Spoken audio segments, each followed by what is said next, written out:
going to jump right into it. My name's Dunn. I work at the Florida Museum of Natural History, and I'm going to give you an introduction on temperate pond crustaceans, which is what I've been working on for the past 7 or 8 years of my life.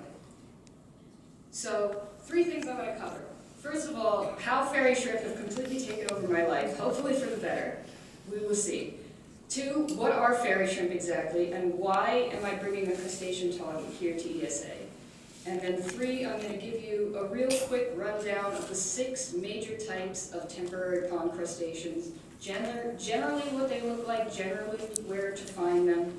And what I'm really hoping is that you all bring at least a little bit of this talk to your home, to your homes, to your home institutions, and that maybe you can, help me save these guys because they really need the help.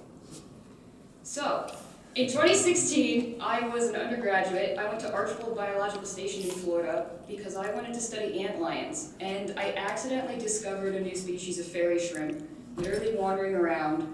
The only reason that I knew what a fairy shrimp was is because when I was 8, I had those sea monkey kits you can get at museums where you get the little eggs in a packet and you put them in the water and they hatch, which is how these animals function in nature. Their eggs dry out and then they hatch when it rains. That is like the entire basis of their existence.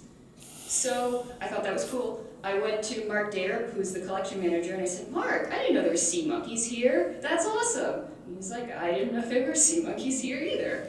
And that made me nervous because Archbold especially has dozens of entomologists visiting it every year. It's a huge on-site reference collection. And I mean, fairy shrimp aren't huge things, but they're a couple centimeters long, and they're obviously very active. We literally named the species Dendrocephalus proeleator.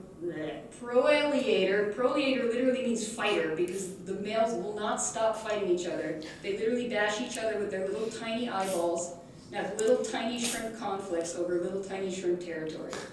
So it disturbed me a little bit. Like, here's this really cool thing, active. No, we had no idea it was here. So the next couple of years, I really started making this my main research focus. I realized I need to do this. Somebody needs to look at this. Not that I don't still love antlions, but these guys need it more. So there's Florida. It's in the southeast corner of the United States. There's my map. It looks even worse when you zoom in. And there's not really a procedure for this kind of thing. I sort of just got in my car and drove around, and whenever I see some temporary water that looks like I can easily access, I'll go and take a look. And just doing that, sort of semi-randomly, I've actually, in cases, quintupled or better the number of recorded locations of these supposedly very rare animals. So as it's turning out, they're not really that rare. You just have to get lucky and sort of know what you're looking for. A special shout out to Limnadiidae, who are destroying my entire life because they are everywhere and they are a taxonomic mess that I will have to fix. So, why have I brought these to ESA? Who cares? They're not bugs. Well, fairy shrimp shrimp is a misnomer. The word shrimp is a generic descriptive term. Fairy shrimp are not closely related to decapods, carrot shrimp, crabs, or lobsters at all. I have many people try to be helpful and say, "I brought you a shrimp," and hand me a crayfish. I have no idea what to do with those. These are not the same guy at all.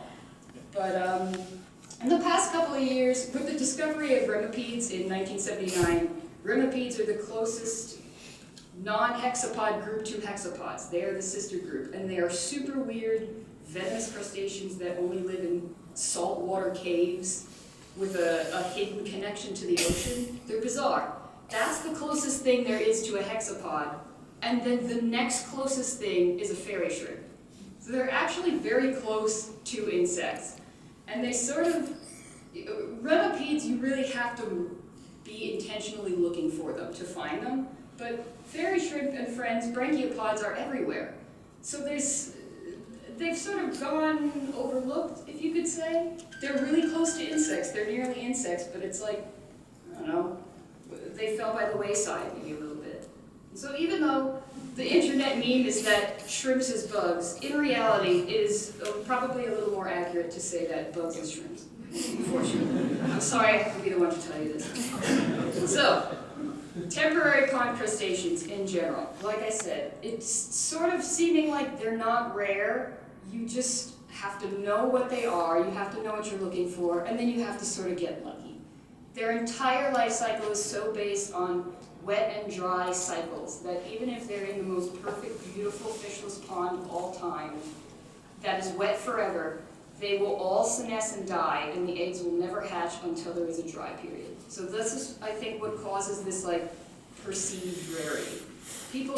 I tell people I study fairy shrimp, and they say, oh, those delicate little vernal pool babies that only appear in the full moon on, when Jupiter is in retrograde and such. But I found fairy shrimp in literally all 4 of those places. This disgusting pond filled with garbage next to a battery store behind a Publix had fairy shrimp in it. Like, they're everywhere. They only live for about a month, and you have to get there during that month or you won't see them, and then they won't be there the rest of the year. That's just how it goes. But unfortunately, there are some species that are super endemic and that are literally already dying out, because if you fuss with the chemistry of their pond, you mess with the triggers that tell them to hatch. So even though there might be 1 billion eggs at the bottom of the pond, if the salinity has changed slightly, if the geochemical cues are different, now the shrimp won't hatch. And so entire species are going extinct in highly populated areas, not because we really wanted to build something there, but because nobody knew they were there to begin with and maybe built a dike or diverted a roadway or something and just, totally ruined it. You guys are entomologists. You know we're in a crisis now and that it's bad everywhere, but it's pretty bad for these guys, unfortunately. So, 6 major types of temporary pond crustaceans. I want you guys to come away from this and know a little bit about each one, and maybe if you see one, you can say, I think I remember that guy. So I'm going to start with fairy shrimp. They are the gateway drug. They have the big blue eyes. Hopefully you can see on this GIF, you can literally watch them sucking in particles with their little feathery legs. They actually can't walk or climb anymore. They can only hover. So they're entirely based upon this hovering, filtering life cycle, about 300 species. They live absolutely everywhere. Yes, they live where you live. They live on mainland Antarctica. They live in ice pools on the top of stratovolcanoes. They live in salt lakes. They live in the desert. They're everywhere, I promise. Tadpole shrimp are closely related to fairy shrimp. They are your benthic scrapers. They're most well known for being a minor pest in rice fields, literally just because they dig so much and they stir up the soil that it reduces the light penetration. But these guys are omnivores. Unlike fairy shrimp, they're sort of restricted to xeric habitats and prairies, but hopefully you'll see them. They're pretty big. Clam shrimp used to be 3 orders, apologies. Used to be 1 order, now 3 orders. They all sort of look the same, so I'm putting them in the same slide here. They are, if you could picture like if you put a fairy shrimp inside a taco, they have a bivalve shell that they can close over their little body, but it's like the fairy shrimp body, like they have the same feathery legs. Mostly filter feeders and omnivores. As you can see on the far right, that's one of the Australian species, so they get pretty big, it's cool. But most of the ones in the United States are kind of little lentil-sized things. Water fleas are tiny, and I love them. Look at their little eyeball. We think water fleas are derived sort of from juvenile clam shrimp that just never grew up and just sort of were like, no, this is good enough, I'll just be this. So they're sort of seed or teardrop shaped. There's 4 orders. There's some predatory species. Water fleas are the only brachiopods that can still live in permanent water, including the ocean. But even the ones that live in the ocean still look like this. They're still a sea creature. They're filter feeders mostly. They have the flea moniker just refers to how they move. They don't bite anybody. Final 2, 5 and 6, ostracods and copepods. I didn't originally intend to study these guys. They are not related to fairy shrimp. They are totally different groups. But as you can see, I just end up with so many of them that it's felt like a waste to not look at them at least a little bit. Like this is a rearing experiment, and I would have 6 fairy shrimp and 60,000 ostracods. So I started looking at those too. They're similar to water fleas. but instead of the bip, bip, bip, bip kind of movement, they move smoothly. It's really easy to preserve these guys. I know people probably think you need all kinds of special solutions. The secret is actually soda. You can just put them in soda or carbonated water and they will literally fall asleep, and then you can put them directly into the ethanol. If you don't have ethanol, you can use rubbing alcohol. Like, they're really lenient. Please help me. I am possibly the only person on the East Coast working on these groups, but they're everywhere. They're just so terribly undersampled and undocumented that every time I go somewhere, I end up finding some new thing, and it's like, oh God, now I gotta write about this too. If you work at a collection, please keep them. I know I've worked in 5 collections. I know there's sort of a tendency to go, well, I don't study this, but I'm sure somebody does.